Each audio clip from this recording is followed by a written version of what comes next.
Hello students, this is Tushar Patel, your physics teacher and welcome to this beautiful lecture जहाँ पे मैं आपको सिखाने वाला हूँ हर एक चीज स्फेरिकल मिरर के बारे में। स्फेरिकल मिरर कैसे होते हैं, कितने टाइप के होते हैं, कॉन्वेक्स क्या होता है, कॉनकेव क्या होता है, कन्वर्जिंग क्या होता है, डाइवर्जिंग क्या होता है, क्यों उनको कन्वर्जिंग डाइवर्जिंग बोला जाता है, ये स्फेरिकल मिरर्स बनते कैसे हैं, everything about spherical mirror we are going to study right now in this video. So before we start, please इस वीडियो को लाइक कर दीजिए और इस चैनल को सब्सक्राइब कर लीजिए ताकि आप लोगों को इस चैनल के हर एक वीडियो मिलते रहे और आप पूरा का पूरा आपका क्लास 10 का सिलेबस यहां से पढ़े और मचा डाले। चलिए शुरू करते हैं आज का हमारा ये session. Now we will understand what are spherical mirrors. Plane mirrors तो हम सीख चुके हैं, अब spherical mirrors के बारे में जानने का समय आ चुका है। Spherical mirrors को spherical mirrors इसलिए कहा जाता है क्योंकि वो बने हुए हैं sphere से। Yes, spherical mirrors are made from hollow spheres of glass।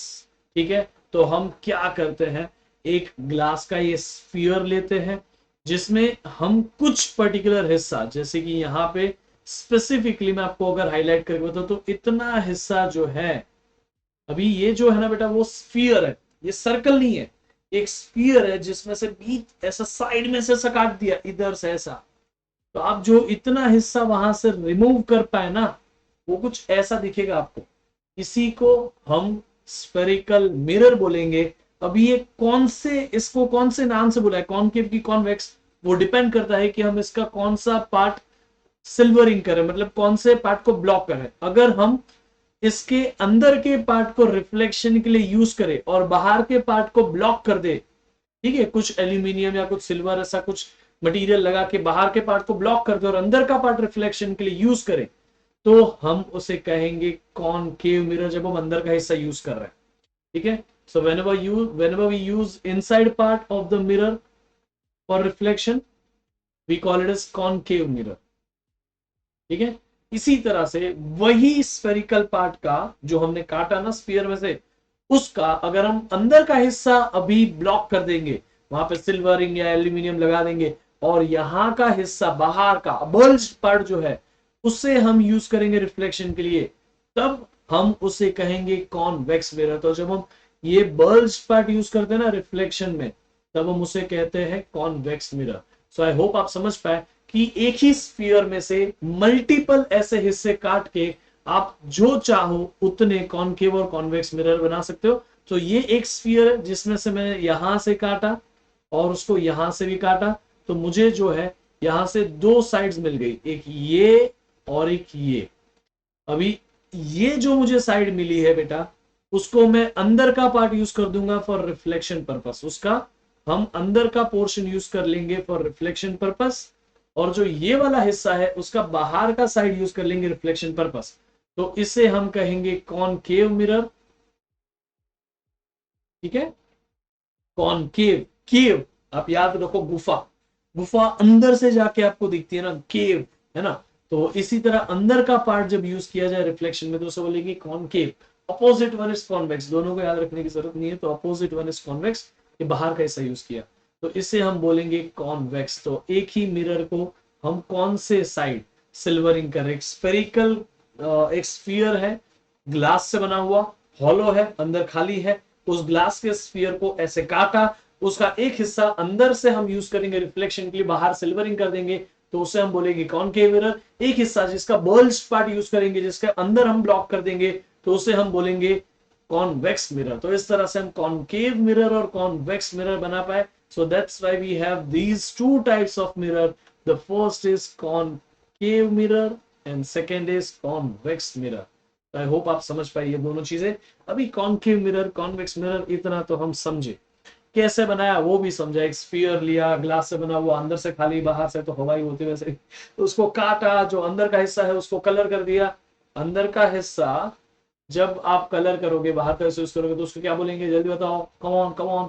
उसको बोलेंगे कॉन्वेक्स। बाहर का हिस्सा बल्ज पार्ट यूज करता तो कॉन्वेक्स, अंदर का जो अंदर घुसा हुआ हिस्सा है उसको यूज करता रिफ्लेक्शन में, तो उसे हम कहते हैं कॉनकेव। तो ये ऊपर वाला जो है वो कॉनकेव है, नीचे जो है मिरर वो कॉन्वेक्स है। तो आई होप आप समझ पाए। अभी हम इन कॉनकेव और कॉन्वेक्स को थोड़ा और अच्छे से समझते हैं। ये कॉनकेव मिरर जो है ना और ये कॉन्वेक्स मिरर जो है, उसको जब हम डायग्राम में बनाते हैं तो देखो कॉनकेव मिरर में अंदर का हिस्सा हम यूज करते हैं फॉर रिफ्लेक्शन, सो इसलिए अंदर वाला पार्ट इज रिफ्लेक्टिंग सरफेस बेटा, अंदर वाला पार्ट इज रिफ्लेक्टिंग सरफेस, ठीक है। और ये जो कॉन्वेक्स में ना बेटा बाहर वाला हिस्सा है ना बेटा, वो है reflecting surface, so this is reflecting surface, ठीक है। So outer most part is called as now reflecting surface. I hope you guys are being able to understand अंदर का हिस्सा बाहर का हिस्सा, that which part you are going to use for reflection। तो मैंने अभी अगर यहाँ पे अंदर का हिस्सा यूज किया रिफ्लेक्शन के लिए वो कॉनकेव है, अगर मैं बाहर का हिस्सा यूज करूंगा रिफ्लेक्शन के लिए तो वो कॉन्वेक्स है।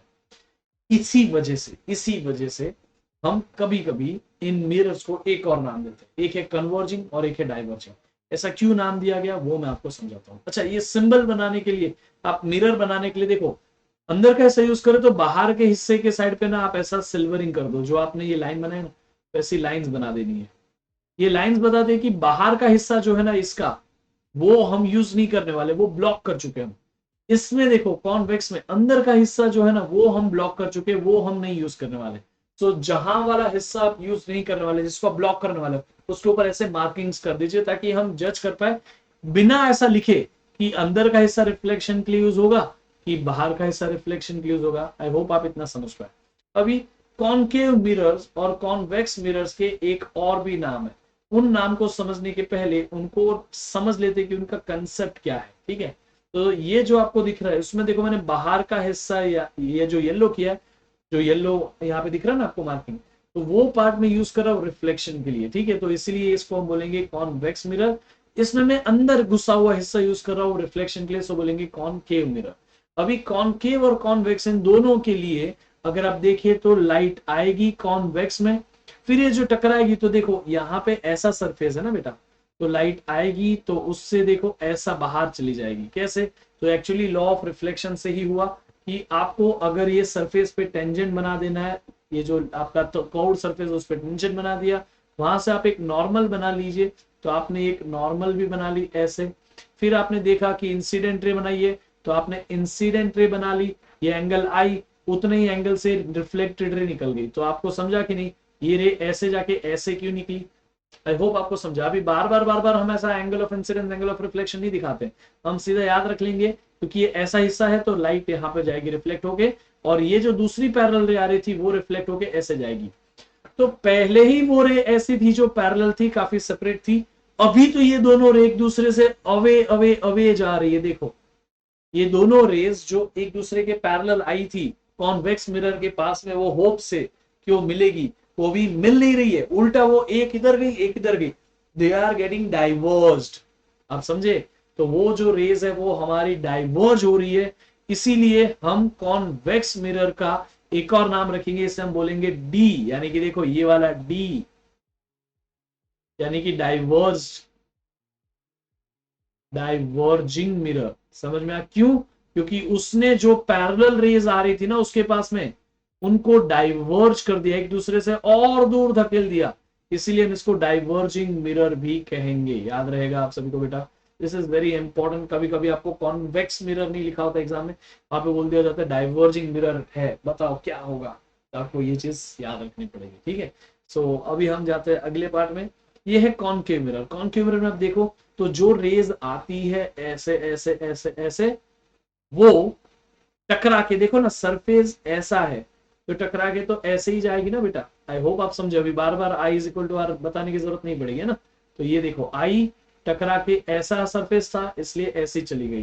तो दो रेस जो पैरेलल थी आई टकराने के बाद मिली, इसका मतलब कि वो कन्वर्ज हो गई। समझ में आ कि नहीं? ये देखो सी, समझे कि नहीं? ये देख लीजिए सी, यानी कि वो कन्वर्जेंस हो रहा है, दोनों रेज आके कन्वर्ज हुई, एक दूसरे से पैरेलल थी, कभी नहीं मिल पाने वाली थी, टकराई तो मिल गई। समझा? तो इसीलिए हम ऐसा याद रखेंगे कि जो दो पैरेलल रेज आई वो आफ्टर टकरा के मिली एक दूसरे को। कोई भी पैरेलल रेज आती है टकराने के बाद आपस में मिल जाती है, इसीलिए इस वाले मिरर को हम बोलेंगे, कॉनकेव मिरर को कॉन्वर्जिंग मिरर। क्या बोलेंगे इनको बेटा? इनको बोल देंगे कॉन्वर्जिंग मिरर। आप समझे कि नहीं समझे बच्चों? ठीक है, so this is what we have to remember as of now. और हम अभी समझ चुके हैं एक्चुअली में, तो याद तो ये रह ही जाएगा, है कि नहीं? तो डाइवर्जिंग मिरर किसे कहते हैं, कन्वर्जिंग मिरर किसे कहता है? तो आपको वही मैंने यहाँ पे लिख के दिया है कि कॉनकेव मिरर और converging mirror which is reflecting the surface where surface is curved inward, अंदर का जो इनवर्ड कर्व सरफेस है वो रिफ्लेक्शन में यूज किया। इसी तरह से कॉन्वेक्स मिरर और diverging mirror which is reflecting surface which is curved outward, तो देखो आउटवर्ड जो सरफेस है ना उसको रिफ्लेक्शन के लिए यूज किया। कन्वर्जिंग मिरर में पैरेलल रेज आती है, टकराने के बाद एक दूसरे को मिल जाती है, कन्वर्ज हो जाती है, नजदीक आ जाती है। डाइवर्जिंग में जो रेज आती है पैरेलल, वो एक दूसरे के साथ टकराने के बाद एक दूसरे से दूर चली जाती है। आप यहाँ पे देख सकते हो कि ये जो दो रे आई, काफी सारी पैरेलल रेज मैंने लाई, सारे की सारी रेस टकराने के बाद देखो इसी पॉइंट पे आके मिली। इसीलिए कॉनकेव मिरर को हम दूसरी भाषा में कॉनकेव मिरर को हम दूसरी भाषा में कॉनवर्जिंग मिरर भी कहते हैं। आई होप आपको याद रहेगा and you have to remember this भाई, देयर इज नो ऑप्शन। इतना इजी चीज तो याद रहना ही पड़ेगा ना भाई, इसलिए इसको क्या करेंगे, कॉनवर्जिंग मिरर कहेंगे। इसी तरह से हमने ये देखा कि अगर कोई ऐसा मिरर है जिसमें आउटवर्ड पार्ट यूज किया रिफ्लेक्शन के लिए, तो उसे हम कॉन्वेक्स मिरर कहते हैं। उसमें जब ये पैरेलल रेज आती है तो आफ्टर रिफ्लेक्शन ये सारी की सारी पैरेलल रेज जितनी नजदीक थी पहले उसके कंपेयर में और दूर होना चालू हो जाती है। समझे कि नहीं? और दूर होना स्टार्ट हो गई, और दूर होना स्टार्ट हो गई। ऐसा ऐसे क्यों जा रहा है? ठीक है चलो छोड़िए। और दूर होना स्टार्ट हो गए तो दे आर गेटिंग डाइवर्स। तो कॉन्वेक्स मिरर में सारी की सारी रेस कैसी होगी बेटा, डाइवर्ज, इसलिए इसको डाइवर्जिंग मिरर भी कहा जाता है। तो convex mirror also called as diverging mirror. As of now I hope आप सभी को कॉन्वर्जिंग क्या है, डाइवर्जिंग क्या है, ये सब कुछ समझा। तो converging and diverging is everything is same. I hope आप समझ पाए।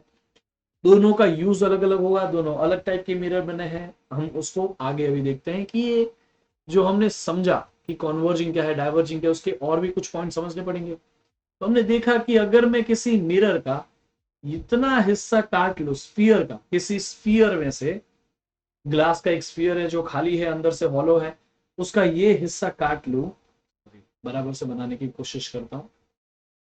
तो ये देखो अंदर का इतना हिस्सा मैंने काट लिया, ठीक है, और बाहर से उसको ब्लॉकेड कर दिया। बाहर का हिस्सा में यूज नहीं करूंगा, अंदर का हिस्सा यूज करूंगा रिफ्लेक्शन के लिए। तो ये जो टाइप का मिरर बन गया ना, वो ये बन गया, उससे हम कहते हैं कॉनकेव मिरर। ठीक है बेटा। और जब मैं किसी भी मिरर का इसी तरह से, मतलब स्फीयर का ये एक सिमिलर हिस्सा काटू, सिमिलर ये अपोजिट साइड में है बस और कुछ नहीं, सिमिलर टाइप का एक हिस्सा काटू और उसका बाहर का हिस्सा यूज करूं और अंदर का हिस्सा ब्लॉक कर दूं, जहां पे अंदर का पार्ट यूज नहीं होने वाला रिफ्लेक्शन में, तो मैंने ब्लॉक कर दिया। ठीक है बेटा। तो अंदर का हिस्सा जो मैंने ब्लॉक कर दिया, तो उससे हम कहेंगे कॉन्वेक्स मिरर। समझे कि नहीं? कॉन्वेक्स मिरर हम उसे कहेंगे। ठीक है। अभी ये दोनों के दोनों मिरर, ये कॉनकेव मिरर और ये कॉन्वेक्स मिरर, ये जिस भी, ये समझे कि नहीं, ये कॉनकेव मिरर और ये कॉन्वेक्स मिरर, ये जिस भी स्फीयर में से बने हैं, उस स्फीयर के, ये जिस भी स्फीयर में से बने हैं, उस स्फीयर के सेंटर को हम बोलते हैं सेंटर ऑफ कर्वेचर।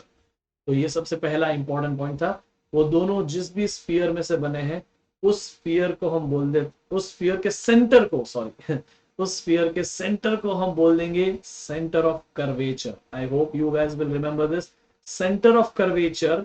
अच्छा, सेंटर ऑफ स्फीयर क्यों नहीं बोला? क्योंकि वो तो स्फीयर का ही सेंटर है ना। ये जो सेंटर है वो तो स्फीयर का ही सेंटर है। लेकिन अब क्या है कि इन दोनों को काटने के बाद में हमारे पास एक्चुअली में तो ये वाले मिरर ही है, हमारे पास पूरा स्फीयर है नहीं। तो ये मिरर जिस स्फीयर का हिस्सा था वो पास्ट टेंस है, अभी वो स्फीयर बचा ही नहीं। अभी ये जो है हमारे पास सिर्फ इतना कर्व बचा है, इसलिए इस कर्व का जो ये कर्व जिस स्फीयर का हिस्सा है उस स्फीयर के सेंटर को, इस स्फीयर का सेंटर को हम इस कर्व का सेंटर भी बोल देंगे, इसलिए हम सेंटर ऑफ कर्वेचर बोलते हैं, ना कि सेंटर ऑफ स्फीयर। समझा? वो स्फीयर का ही सेंटर है, लेकिन अभी वो स्फीयर कट चुका है, अभी हमारे पास सिर्फ कर्व है उसके, ये जो छोटे छोटे कर्व्स है कॉनकेव कॉन्वेक्स वही है। वो कर्व जिस स्फीयर के पार्ट थे उस स्फीयर का सेंटर को हम सेंटर ऑफ कर्वेचर बोलते हैं। समझा? होप कि आपको समझा पाया मैं इस चीज को। तो सबसे पहला आपने पॉइंट समझा, centre sphere of centre of curvature. Centre of curvature जो है बेटा, वो आपको ये समझना है, is a center of curvature is the center of a hollow sphere of a glass of which a spherical mirror is a part। वो spherical mirror जिस भी hollow sphere में से बना है उस sphere का center ये रहा, जैसे कि ये, और ये जो मैंने यहाँ पे किया वो है उसका center of curvature। Will remember this by, याद रहेगा आपको, ये याद रखना है। तो ये है हमारा center of curvature। इसी तरह से sphere का ये जो रेडियस है ना, ये स्फीयर का जो ये रेडियस है, वो रेडियस ये कर्वेचर के स्फीयर का रेडियस भी तो है, इसीलिए इस रेडियस को हम बोलेंगे radius of curvature, nothing different, है कि नहीं? So radius of curvature is nothing different. Radius of curvature उतना ही आसान है जितना सेंटर ऑफ कर्वेचर है। रेडियस उस स्फीयर का रेडियस जिसका मिरर पार्ट था, और सेंटर ऑफ कर्वेचर उस स्फीयर का सेंटर जिसका मिरर पार्ट था। देखो सिमिलर डेफिनेशन है। radius of curvature is a radius of a hollow sphere of a glass with spherical mirror is a part। समझा कि नहीं? दोनों एक्जैक्टली सिमिलर है, आपको पूछी जाए एग्जाम में, लिख लीजिएगा अच्छे से, ठीक है? अभी ये जो हमारे पास दोनों मिरर बने ना, उस मिरर का लेट्स से कि ये जो मिड पॉइंट है, ऐसा पॉइंट जो इस कर्व का, आप समझ गए, वो पूरा स्फीयर था, उस स्फीयर में से ऐसा एक कॉनकेव पार्ट काट लिया, वो कॉनकेव का ये जो मिड पॉइंट है, जिसको हम एक्चुअली सेंटर भी बोल सकते हैं इस पूरे कर्व का, समझे कि इस मिरर का जो सेंटर वाला पोर्शन है ना, जो मिरर के अंदर लाई करता है सरफेस पे, उसको हम बोलते हैं पोल। उसे हम अभी क्या बोलेंगे बेटा? पोल। तो ये जो पॉइंट आपको दिखा मैंने मिरर के अंदर का, मिरर के अंदर का सेंटर पॉइंट, मिड पॉइंट, इसे हम बोलते हैं पोल। क्या बोलते हैं बेटा? पोल, पोल, पोल, पोल। ठीक है। अच्छा, ये जो सेंटर ऑफ कर्वेचर उसे हम कैपिटल सी से लिखते हैं, ये रेडियस ऑफ कर्वेचर उसे हम स्मॉल आर से लिखते हैं, पोल को हम कैपिटल पी से लिखते हैं। Will remember this as of now. So pole क्या है? देखो यहाँ पे लिखा हुआ है, मैंने डेफिनेशन आपको दी है। The pole of a spherical mirror is the centre of a mirror. Mirror का जो सेंटर है वो सेंटर नहीं जो स्फीयर का सेंटर है, मिरर का सेंटर। समझ में आ गया कि नहीं? दिस इज वेरी इजी, आपको याद रखना है। और पोल सबसे ज्यादा यूज होगा। Pole is very crucial, very important, will have to remember this. Okay, आप लोग इसे भूलिएगा नहीं बच्चों। ना, प्रिंसिपल एक्सिस। प्रिंसिपल एक्सिस एक ऐसा लाइन है जिसकी लेंथ डिसाइडेड नहीं है, बट वो लाइन हमेशा याद रखिए, वो जो लाइन है जो मैं आपको बता रहा हूं प्रिंसिपल एक्सिस, वो हमेशा हमेशा हमेशा सेंटर और पोल, यही पोल है ना, यही पोल है, तो सेंटर और पोल को ज्वाइन करता हुआ लाइन है। बस उसकी कोई रिजिड लेंथ नहीं है। आप अगर, एक बात बताओ, आपको अगर मैं बोलूं कि ये बताओ यहां से यहां तक ही बनाओ, तो वो एक फिक्स लेंथ है सेंटर से लेके पोल तक का, यानी कि सेंटर ऑफ कर्वेचर से लेके मिरर तक का, जो कि रेडियस है। दिख रहा है कि नहीं? लेकिन अगर मैं आपको बोलूं ऐसी कोई फिक्स लेंथ नहीं है, आपको सिर्फ एक लाइन अपने कंसीडरेशन के लिए बनानी, तो उस लाइन को प्रिंसिपल एक्सिस बोलते हैं। प्रिंसिपल एक्सिस बाय डिफॉल्ट बना दिया जाता है। कभी भी आप कोई भी टाइप का मिरर बनाओगे ना, तो देखो बीच में देखो लाइन बनाई ना मैंने, वो एक प्रिंसिपल एक्सिस हमेशा बना दिया जाता है। याद रहेगा, principal axis nothing but the straight line joining pole and, it is a straight line joining what? Come on, please tell me. Pole and center। तो सेंटर और पोल को ज्वाइन करती हुई जो ऐसी स्ट्रेट लाइन, अभी नहीं बना रहा हूं, बट आप समझ गए कि नहीं, उसको हम बोलते हैं principal axis. Principal axis of a spherical mirror is a straight line passing through centre and pole. Simple as that. I hope आपको समझा। अभी यहां तक सब कुछ आसान था, आगे का समझने के लिए थोड़ा सा अपने को दिमाग लगाना पड़ेगा। ठीक है, ये है हमारा कौन सा mirror? Concave mirror. Concave mirror को क्या बोलते हैं? कन्वर्जिंग मिरर बोलता है। क्यों कन्वर्जिंग बोलते हैं? क्योंकि जो भी रेज गई थी पैरेलली टू द, ये देखो प्रिंसिपल एक्सिस से पैरेलल जो भी रे गई है ना, वो सारी की सारी रेज टकराने के बाद में कहां पे आ गई? एक ही पॉइंट पे आके मिली, और उसी पॉइंट को हम बोलेंगे कि यहां पे आके सारी रेस फोकस्ड हो गई, इस पॉइंट पे आके सारी रेस फोकस्ड हो गई। सो इसीलिए इस पॉइंट का नाम दे दिया जाता है फोकस, क्योंकि वहां पे सारी रे क्या करती है, फोकस करती है। आफ्टर रिफ्लेक्शन सारी रेस जो है कॉनकेव मिरर में वो एक ही पॉइंट पे फोकस्ड हो जाती है, इसीलिए we call it as focus of a concave mirror. So हम उसे प्रिंसिपल फोकस बोले, फोकस बोले एक ही चीज है भाई। तो प्रिंसिपल फोकस कैपिटल एफ से रिप्रेजेंट किया, और कॉनकेव मिरर के लिए principal focus is a point on the principal axis. अब देखो, ये एक प्रिंसिपल एक्सिस पे ही तो है पॉइंट, ये प्रिंसिपल एक्सिस था ना, सेंटर और पोल को ज्वाइन करता हुआ एक लाइन, समझा? वो प्रिंसिपल एक्सिस है। प्रिंसिपल एक्सिस पे एक ऐसा पॉइंट जहां पे रेज ऑफ इंसिडेंट लाइट, ठीक है, point on the point on the principal axis at which rays of incident light in the direction parallel to the principal axis actually meet after reflection of a mirror, reflection from the mirror। यानी कि जो भी रे concave mirror में parallelly जाएगी, टकराने के बाद एक पॉइंट पे जो मिलेगी उसी पॉइंट को हम बोल देंगे फोकस, समझा? क्योंकि सब वहां पे फोकस हो रहे हैं, वो कॉनकेव मिरर का फोकस है, याद रखिएगा, ठीक है? समझे कि नहीं? कॉनकेव मिरर का और कॉन्वेक्स मिरर का फोकस अलग होता है, क्योंकि कॉनकेव मिरर में सारी रेज मिलती है, कॉन्वेक्स में मिलती है क्या? नहीं मिलती है ना, कॉन्वेक्स में सारी रेज आपस में मिलती नहीं है।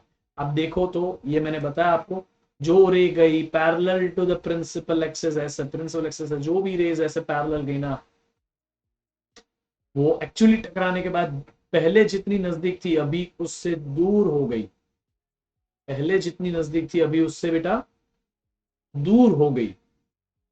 तो this is very sad, very sad. पहले जितनी नजदीक थी अभी वो उनसे भी दूर हो गई, लेकिन there is a beauty of it, please look at it. ये जो रे यहां से ऐसे जा रही है, ये जो रे यहां से ऐसे जा रही है रिफ्लेक्शन होके, मैं मानता हूं कि ये सारी की सारी रे ऐसे आके ऐसे जा रही है, ऐसे आके ऐसे जा रही है, ऐसे आके ऐसे जा रही है, ऐसे आके ऐसे जा रही है। आई बिलीव दैट, और वही रियलिटी है। लेकिन ऐसा दिख रहा है कि ये जो लाल वाली रे ना वो यहां से निकल के ऐसे आई है, ये यहां से निकल के जो रे है वो ऐसे गई है, ये यहां से निकल के जो रे है वो ऐसे गई है, यहां से निकल के जो रे है वो ऐसे गई है। आप समझे? There is no actual ray coming from this particular point, but still आपको ऐसा विजुअलाइज होगा कि ये रे यहां से आई है, ये रे यहां से आई है, ये रे यहां से आई है, ये रे यहां से आई है। तो ऐसा अपीयर हो रहा है, there is nothing this kind of thing happening in reality, समझा? ऐसा सिर्फ आपको विजुअलाइज हो रहा है कि सारी की सारी रेस जो parallel to the principal axis आई थी, मैं इसको थोड़ा सा रब करके फिर लिखूं तो आपको और क्लियर वे में समझा पाऊंगा। सारी की सारी रेस जो कि parallel to the principal axis आई थी, वो आफ्टर रिफ्लेक्शन ऐसे गई, लेकिन लगा कि वो तो यहां से आई है छोटे, जो पैरेलल आई थी वो आफ्टर रिफ्लेक्शन ऐसे गई, तो लगा कि ये तो यहां से आई है। ये सारी की सारी रेस जो पैरेलल जाके रिफ्लेक्ट हो रही है ना, वो ऐसा अपियर हो रहा है कि इस पॉइंट से निकल रही है, समझा कि नहीं? अभी देखो, इससे ज्यादा डेप्थ में समझने की जरूरत क्या है, हर एक चीज एकदम बारीकी में सीख रहे हैं। तो हमें ऐसा विजुअलाइज हो रहा है कि सारे की सारी रेस एक ही पॉइंट से निकल के आ रही है, and that particular point is this.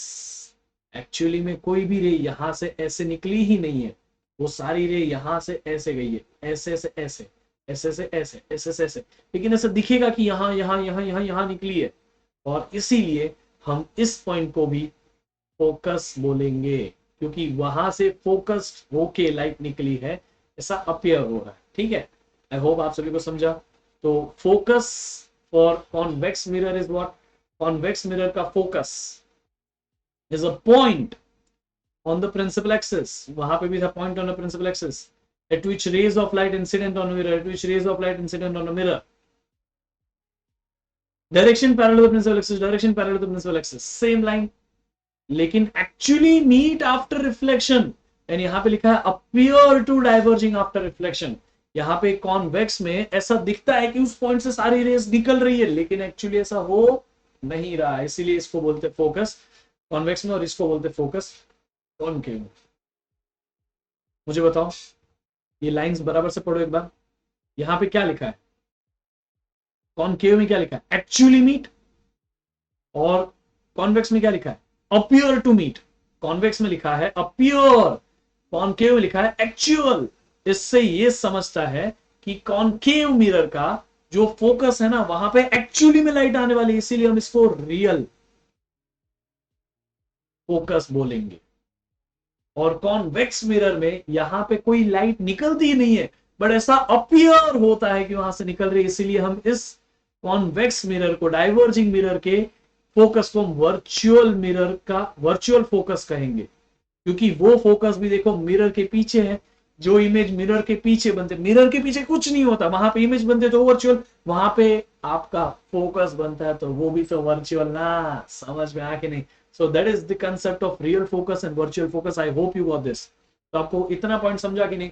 तो हम समझ चुके हैं अभी तक में कि सेंटर क्या होता है, रेडियस क्या होता है, पोल क्या होता है, axis, principal axis, then there is focus for concave and convex. Last point is focal length. Focal length is nothing but भाई, ये पोल है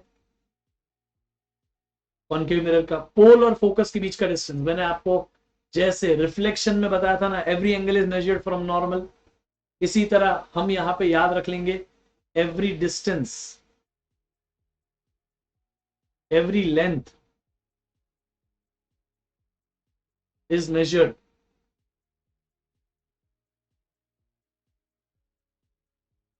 मैं यहाँ पे थोड़ा सा इसको ब्लफ करूंगा, मतलब ये मिक्स हो जाएगा तो थोड़ा कहीं और लिखते हैं।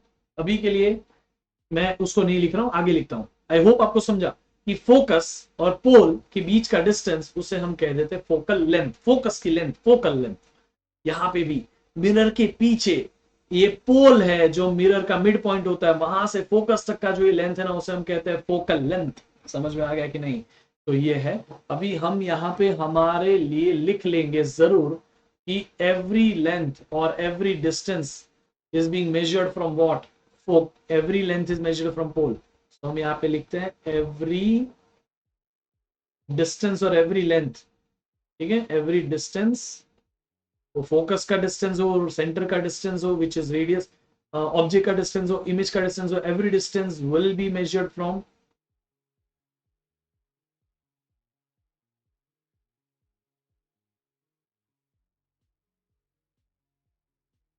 पोल। Pole is the important point, याद रखिए। पोल इज पप्पा, सबका वहां से मेजरमेंट होगा। समझा कि नहीं? पोल सबका पप्पा है एनी चलो ऐसा नहीं याद रखेंगे। एनी चलिए हम आगे बढ़ते हैं। तो आई होप आप लोगों को मैं यहाँ पे समझा पाया कि ये जो पोल है वहां से हर एक डिस्टेंस जो मेजर करेंगे उसे हम कहेंगे, समझा कि नहीं? तो अभी वो फोकस तक का डिस्टेंस है फोकल लेंथ, सेंटर तक का डिस्टेंस है रेडियस। ठीक है, तो हम ये देखो सारे के सारे पॉइंट्स को एक बार रिकलेक्ट करते हैं। ठीक है, मुझे बताए ये कॉनकेव, ये कौन सा मिरर है बेटा? Concave mirror. कॉनकेव मिरर देखो यहाँ पे लिखा है। ठीक है, कॉनकेव मिरर का ये जो मिड पॉइंट है, सेंटर पॉइंट, मिरर का मिड पॉइंट, सेंटर पॉइंट, इसे हम क्या बोलते हैं? पोल बोलते हैं, कैपिटल बी से रिप्रेजेंट होता है। फिर ये जो है बेटा सेंटर ऑफ अ स्फीयर जितना दिख रहा है, सेंटर ना देखो स्फीयर के बीच में लग रहा है, तो ये है सेंटर ऑफ कर्वेचर। ठीक है, उसके बीच में एक पॉइंट आता है जिसे हम बोल देते हैं फोकस। ठीक है, तो कॉन्वेक्स मिरर में हम पीछे का हिस्सा यूज नहीं करते, सॉरी कॉन्वेक्स मिरर जो है हम उसमें अंदर का हिस्सा यूज कर, अंदर का हिस्सा ब्लॉक कर देते, पीछे का हिस्सा यूज करते हैं रिफ्लेक्शन के लिए।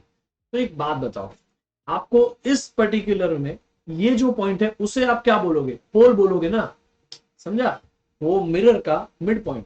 हमने बोल्ड हिस्सा यूज करना रिफ्लेक्शन के लिए, देखो इसलिए वहां पे ब्लैक लाइन नहीं है। ठीक है, अच्छा, लेकिन सेंटर तो इसी साइड होगा ना भाई, तो सेंटर इसी साइड है, तो सेंटर तक का जो डिस्टेंस है उसको हम मिरर की उस साइड भी बना सकते हैं। हमारी इच्छा बनाना बना सकते हैं, नहीं बनाना छोड़ सकते, कोई प्रॉब्लम नहीं है। फिर जितने इन दोनों के बीच में कहीं तो फोकस भी होता है।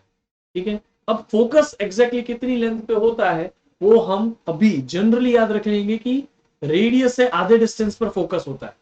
ठीक है, तो अगर ये डिस्टेंस जो है ना वो 5 मीटर है तो ये 2.5 मीटर पे फोकस होगा। अगर ये डिस्टेंस 4 मीटर है तो 2 मीटर पे फोकस होगा। हम याद रखेंगे कि फोकस जो होता है वो रेडियस के आधे डिस्टेंस पर होता है, यानी कि सेंटर और पोल के एग्जैक्टली मिड पॉइंट पे फोकस होता है, समझा। लेकिन ये जो है वो ट्रू है सिर्फ और सिर्फ स्मॉल अपर्चर के लिए। अपर्चर को यूजुअली डायमीटर के साथ कंपेयर किया जाता है। So diameter of a spherical mirror is also called as aperture, ठीक है।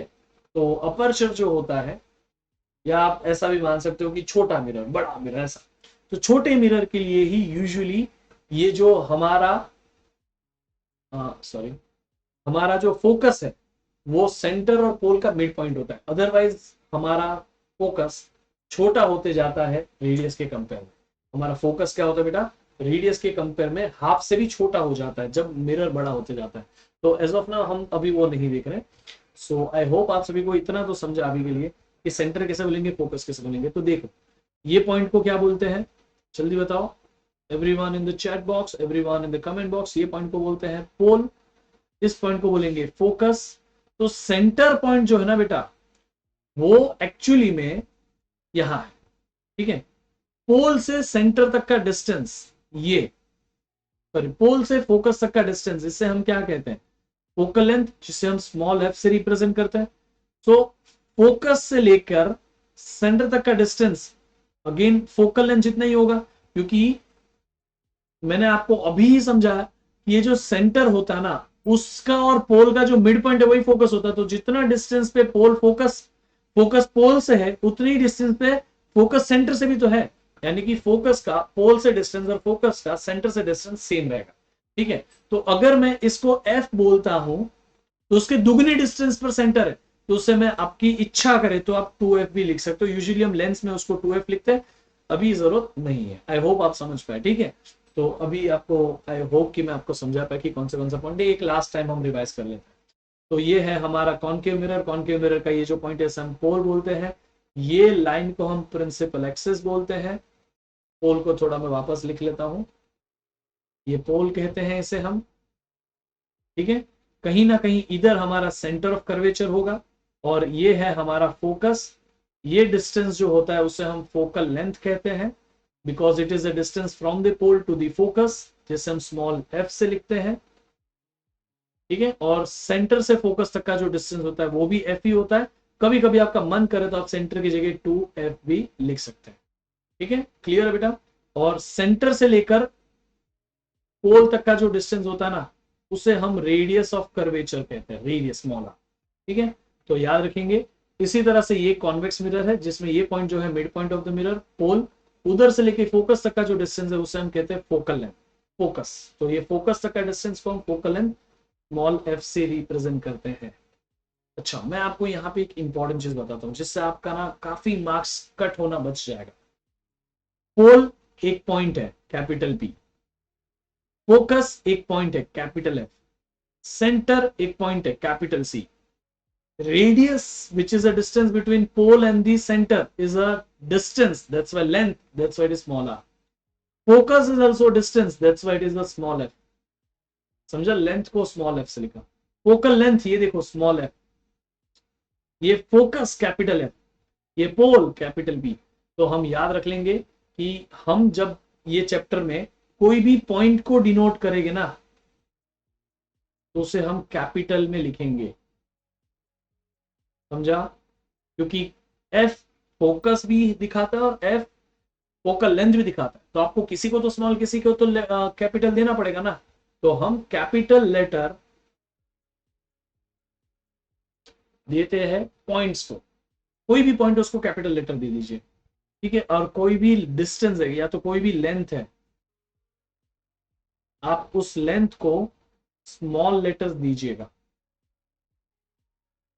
ठीक है। उस लेंथ को स्मॉल लेटर्स दीजिएगा। दिस इज वेरी हेल्पफुल, आपको याद रहेगा एग्जाम के टाइम मिस्टेक्स नहीं होगी। आई होप आप समझ पाए सारे के सारे points, everything is very much clear. तो ये थे हमारे सारे के सारे कंसेप्ट अबाउट स्फेरिकल मिरर की। ये जो स्फेरिकल मिरर होता है वो कितने टाइप का होता है, तो आपको समझा कॉनकेव कॉन्वेक्स दो टाइप का होता है। फिर मैंने आपको ये भी बताया कि ये जो स्फेरिकल मिरर है वो किसको हम कन्वर्जिंग बोलेंगे, किसको हम डाइवर्जिंग बोलेंगे, कॉन्वेक्स डाइवर्जिंग, कॉनकेव कन्वर्जिंग, क्यों वो भी मैंने आपको समझाया यहाँ पे। कॉनकेव को क्यों कन्वर्जिंग बोलते हैं, कॉन्वेक्स को क्यों डाइवर्जिंग बोलते हैं वो भी हमने देखा, कॉनकेव के पास में और कॉन्वेक्स के पास में कैसे बनते हैं ये मिरर्स। एक हॉलो स्फीयर ऑफ ग्लास, इसको कट किया, उसमें से मिड पॉइंट को फोकस बोला, मिड पॉइंट को पोल बोला, सेंटर ऑफ द स्फीयर को सेंटर ऑफ कर्वेचर बोला, उसके डिस्टेंस को हमने रेडियस बोला, सेंटर और पोल के बीच का पॉइंट होता है उसको फोकस बोलते हैं, और वो यूजुअली मिड पॉइंट ही होता है अगर स्मॉल अपर्चर है। उन सब की डेफिनेशन देखी, समझा कि नहीं। और उसके बाद में हमने ये लाइन याद रखी कि every distance will be measured from the pole, ठीक है। हमने हर एक पोल पॉइंट के बारे में देखा। कॉनकेव मिरर के पॉइंट को, फोकस पॉइंट को हम बोलते हैं रियल फोकस, क्योंकि वो एक्चुअली में एग्जिस्ट करता है जहां पे रेज एक्चुअली में मिलती है। और कॉन्वेक्स मिरर के जो फोकस पॉइंट है उसको हम वर्चुअल फोकस बोलते हैं, क्योंकि वहां पे रेज नहीं मिल पाती, वहां से रेज निकलते ऐसा अपियर होता है। It is behind the mirror, also याद रखिए बिहाइंड द मिरर इमेज भी वर्चुअल होती है। यस, सो ये हमने जाना। फिर हमने याद रखेंगे कि हर एक पॉइंट को कैपिटल लेटर से रिप्रेजेंट करते हैं और हर एक लेंथ को स्मॉल लेटर से रिप्रेजेंट करते हैं। So there is something called as focus, which is a distance between, there is something called as focus which is a midpoint of the center and pole, ठीक है। there is something called as center of curvature, जो sphere है उसका center, there is something called as pole which is a midpoint of the sphere, midpoint of the mirror, there is something called as focus which is the distance between focus and the pole, there is focal length is a distance between focus and the pole, there is something called as radius of curvature which is a distance between center and the pole, क्योंकि pole is on the mirror, mirror से लेके centre तक वो तो radius ही होता है ना। आई hope आप सभी को समझा। ये सारे की सारी टर्म्स क्रिटिकल होती है, अभी इन्हीं को यूज करके हम उनके स्पेशल रेज जानेंगे, फिर हम उनके सारे स्पेशल रेज एक ही डायग्राम में देखेंगे। लेकिन उसके लिए ये जानना सबसे जरूरी था कि स्फेरिकल मिरर्स क्या होते हैं। अगर आपको ये नोट्स डाउनलोड करनी है, ये टेलीग्राम ग्रुप ज्वाइन कर लीजिए, and you can also follow me on Instagram, link is given in description box as well. Okay, so I hope कि आप लोग एकदम डिटेल में समझ चुके हो कि what are spherical mirrors, how they are made, what every point on the spherical mirror is called. Okay, हर एक पॉइंट को हम क्या बुलाते हैं, what every point on spherical mirror is called. I hope आप याद रखेंगे इसको, very important. Okay.